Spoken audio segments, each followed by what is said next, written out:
Assalamualaikum warahmatullahi wabarakatuh. Perkenalkan, saya Yaniko Fitrianto, NPM 22312150 dari kelas IF22DX. Di sini saya akan melanjutkan penjelasan di bab 3 tentang materi part of speech atau post staging. Apa itu post staging? Adalah kategori kata yang biasa dalam istilah leksial yang memiliki perilaku atau sifat tata bahasa yang serupa. Ini adalah kata-kata yang ditugaskan pada pos yang sama ditujukan dalam perilaku dan peran sintaksis atau fungsional dalam kalimat berstruktur tata bahasa. Misalnya, kata kerja, kata benda pada bahasa Inggris.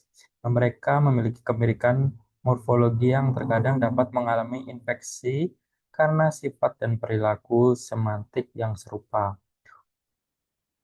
Untuk mempelajari cara kerja post staging, kita harus wajib memahami konsep infeksi. Apa itu?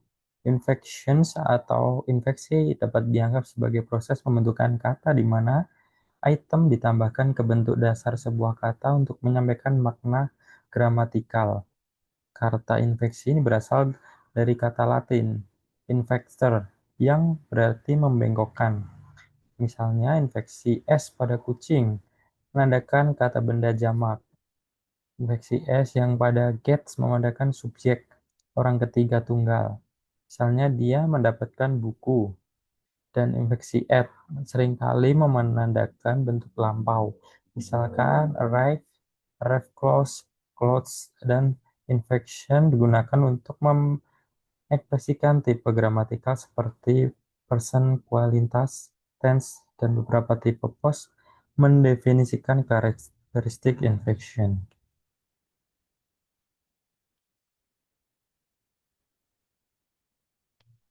Nah, dapat kita lihat di sini ada beberapa pos utama dalam bahasa Inggris.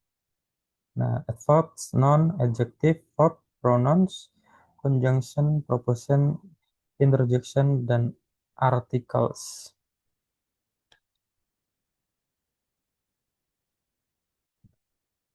Nah, apa itu post staging dalam linguistik?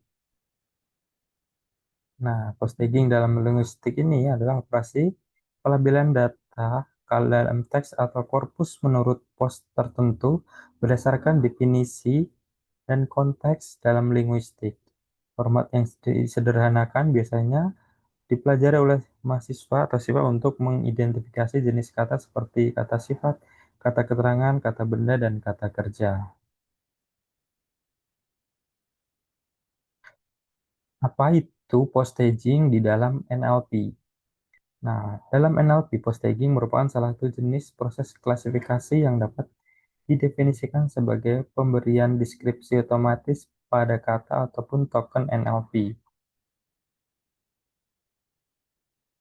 Tag tersebut disebut post tag atau yang mewakili salah satu informasi semantik post dalam kalimat atau ucapan. Beberapa kata mungkin memiliki arti dan peran berbeda dalam post. Misalkan book dapat digunakan sebagai kata benda atau booking a table sebagai kata kerja. Post tag dalam proyek Pen Tribank. Ini adalah salah satu data post yang sering digunakan yang disediakan oleh korpus Pen Tribank atau ini adalah korpus bahasa Inggris yang ditandai oleh alat Tree-Tiger yang dikembangkan oleh Profesor Helmut Schmidt di Universitas Stuttgart di Jerman. Ini mengklasifikasikan 9 pos utama. Dalam subjektivitas memiliki total 45 tag pos dan tanda baca dan contoh seperti yang ditunjukkan pada gambar berikut. Nah, seperti ini yang sudah ditunjukkan. Ada beberapa yang sudah post tag yang ada seperti CC, CD, DT.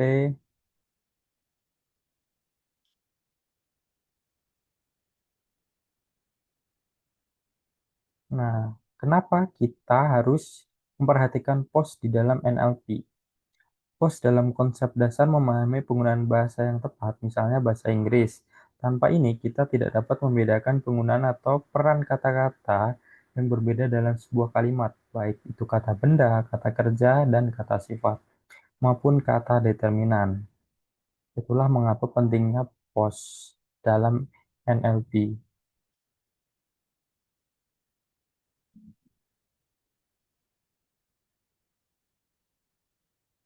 Di gambar 3.5 ini menunjukkan beberapa contoh kata-kata bahasa Inggris dari kamus Selex dalam aksen dan makna tekanan yang berbeda yang sering muncul saat berhadapan dengan saluran yang bising untuk membedakan peran setiap kata dan kalimat atau ucapan.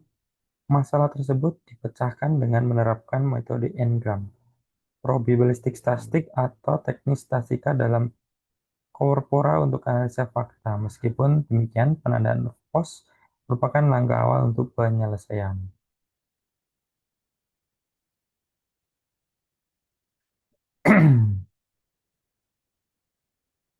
Berikut adalah komponen utama dalam NLU. Nah, pertama yaitu morfologi, kedua postaging, berikutnya sintak, kemudian semantik, kemudian discourse integration.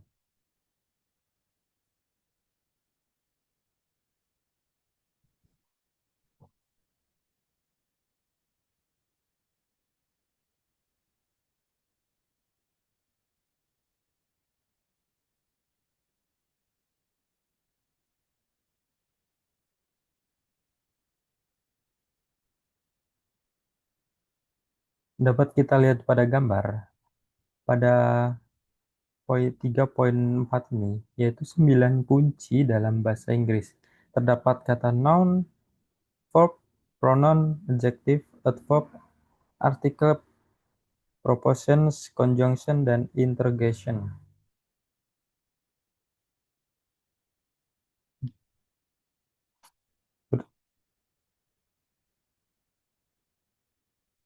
Dari 9 itu tadi merupakan pos utama yang terdapat dalam bahasa Inggris.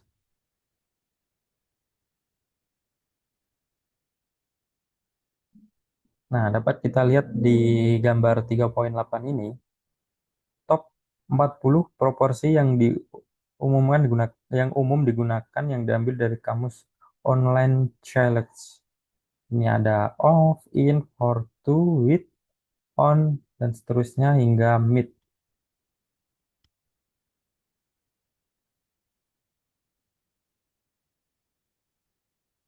Nah, untuk pengertiannya dapat kita baca itu hampir sama seperti dalam materi bahasa Inggris. Untuk kata kerja itu apa, kata benda itu apa.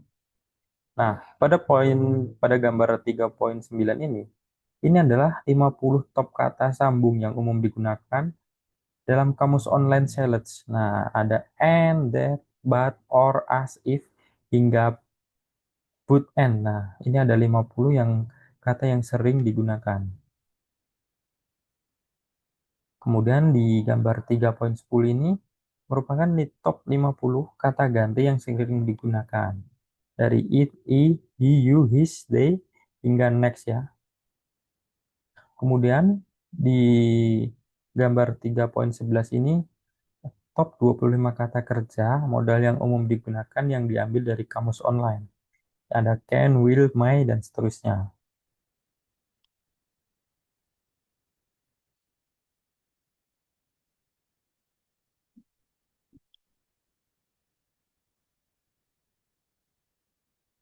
Nah, untuk menganalisis kata ambigu dalam Brombadan menggunakan tabel berikut ya. Kita mengambil 1 sampai 7 tag, lalu kita analisis katanya hingga berapa persen kata yang ambigu.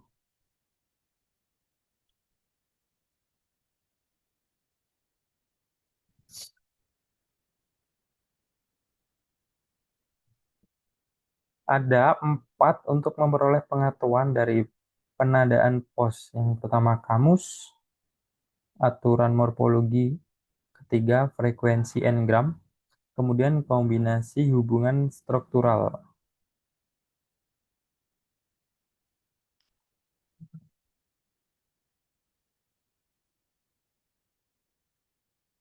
Nah, dapat kita lihat di gambar 3.13 ini merupakan contoh aturan untuk adverbial that.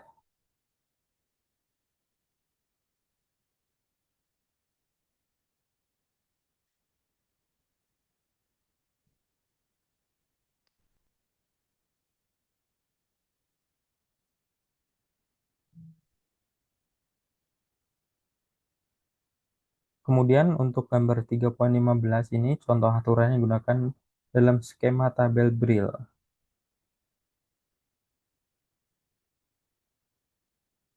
Kemudian pada gambar 3.16 merupakan metrik kebingungan dari HMN The Adventure of Sherlock Holmes. Dapat kita lihat in J, NN, NP. Nah, ini kita lihat hasil datanya sebagai berikut.